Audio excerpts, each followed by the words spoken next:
And finally, we move on to the last part of our discussion on motion along a straight line. We have projectile motion. Projectile motion is just like free fall motion in that there is only one source of acceleration. There's only one influence on the motion of the object, and that is gravity. So, when we have acceleration, we use the value for acceleration due to gravity, negative 9.8 meters per second squared. You can consider projectile motion as a combination of free fall motion and uniform motion. In projectile motion, you have an object which we will refer to as the projectile. And this projectile is moving on the XY plane. So it's not really motion in just one axis. It's motion along a plane. And if you look at the X component of the motion of the object, you will see uniform motion. But when you look at the motion of the object along the Y-axis, you will see free fall motion. So, projectile motion is basically a combination of free fall motion, Y component, and uniform motion, X component. So, when we look at the X component, uniform motion, AX, acceleration along the X-axis, AX is 0, meaning the velocity of the object along the x-axis is constant. So Vx is just equal to x over t. But when you look at the motion of the object on the y-axis, when you look at the y component, you will see free fall motion. Free fall motion again is uniform acceleration with the acceleration set to negative 9.8 meters per second squared.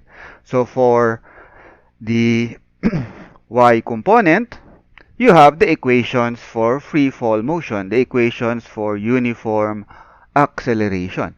Vy is equal to v naught y plus ayt. Y is equal to v naught yt plus 1/2 ayt squared. Vy squared is equal to v naught y squared plus 2ay delta y, and ay, acceleration along the y-axis, y component of the acceleration is just negative g or negative 9.8 meters per second. This basically gives us our way of analyzing projectile motion. You analyze the components of the motion. Analyze the x component separately from the y component. But bear in mind that there's only one object that is moving. If the object stops moving on the x component, that means it also stops moving on the y component and vice versa. You can unite the two components equations using time. So let's go now to the examples part of our discussion on projectile motion. First, consider the following problem. From the roof of a building, a man throws an apple with a speed of 15 meters per second at an angle of 30 degrees above the horizontal. The apple lands on a balcony of a second building. If the balcony is 10 meters below the roof of the first building, how far apart are the two buildings?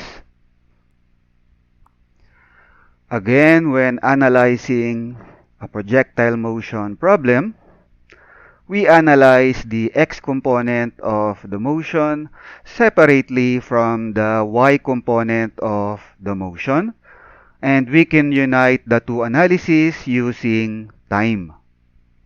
That means the first thing we need to do is get the variables for the x component and the variables for the y component. For projectile motion, automatically we know the values for the acceleration. X component is uniform motion, so AX is equal to 0. And Y component is free fall motion analysis, so AY is automatically acceleration due to gravity. AY is equal to negative 9.8 meters per second squared. The problem gives us a value for the angle. Let that be angle theta. So theta is equal to 30 degrees. It also gives us the initial speed value, 15 meters per second.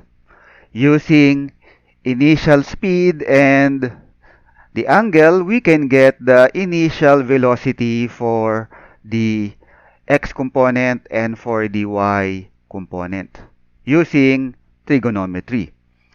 Vx is equal to 15 meters per second cosine theta, whereas the initial velocity in the y component, v naught y, is equal to 15 meters per second times sine theta.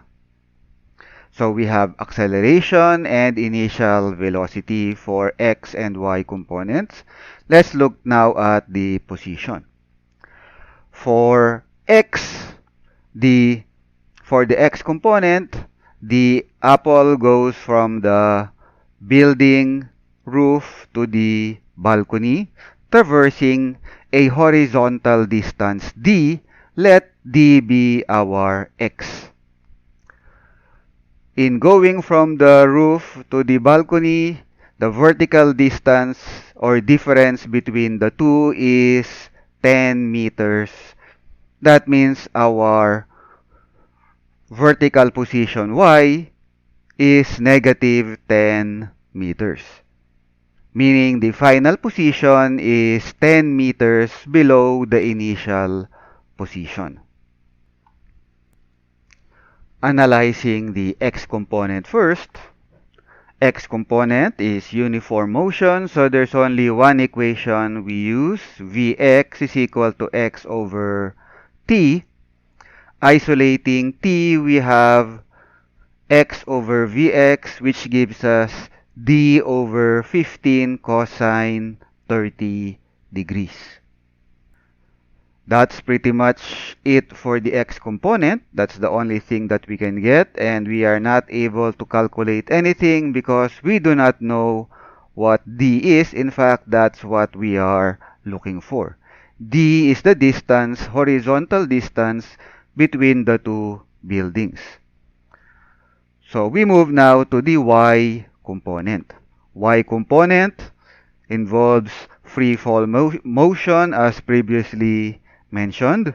You have four equations to choose from. If we look at the equation for position, y is equal to v naught y t plus 1 half ay t squared. And we unite the x component equation with this equation, meaning we use t equation that we got in the x component. T is equal to d over 15 cosine 30. We use that equation of t into our equation for y. We will get a quadratic equation in terms of d. Rearranging the equation, we get 0.02903703704 d squared minus 0.577350269 d minus 10 is equal to 0. So quadratic equation, in terms of d, we use quadratic solution to get the answer for d. And as always, the quadratic solution will give you two answers. So we have d1 and d2. For one value of d, we get 30.994 4927 meters. And the other value for D that we will get is negative. And since we're talking about distance here, distance traveled, there's no such thing as negative distance traveled. That means our answer for D is the positive one that we get. So the distance between the two buildings is D is equal to 30.9945 meters. Next, we have the following problem. A coin slides off a horizontal tabletop at a speed of 5 meters per second and lands on a plate on the floor 2 meters from the foot of the table. What is the height of the table? So again, we look at the x component and the y component of the motion. Again, y component is free fall motion, so AY is negative 9.8 meters per second squared. And x component is uniform motion, so AX is equal to 0.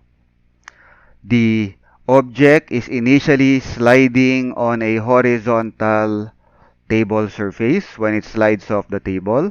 That means the initial velocity of the projectile is horizontal, which means the initial velocity for the y component, v naught y, is 0, and all of the 5 meters per second is in the x component. Vx is equal to 5 meters per second. The plate is on the floor is 2 meters from the foot of the table. That means horizontal distance between the edge of the table and the plate is 2 meters. So x is equal to 2 meters. And the vertical distance that the projectile will travel is from the top of the table to the floor, which means the distance traveled will be the height of the table. Let y be equal to negative h, where h is the height of the table. Negative means that the final position, final vertical position, the floor is below the initial position, the top of the table. And again, we analyze the x component separately from the y component. And just like what we did in the previous example, we first look at the x component, uniform motion. So there's only one equation to use. Vx is equal to x over t. And once again, in preparation for uniting the two analysis of x component and analysis of the y component, we isolate t. T is equal to x over vx.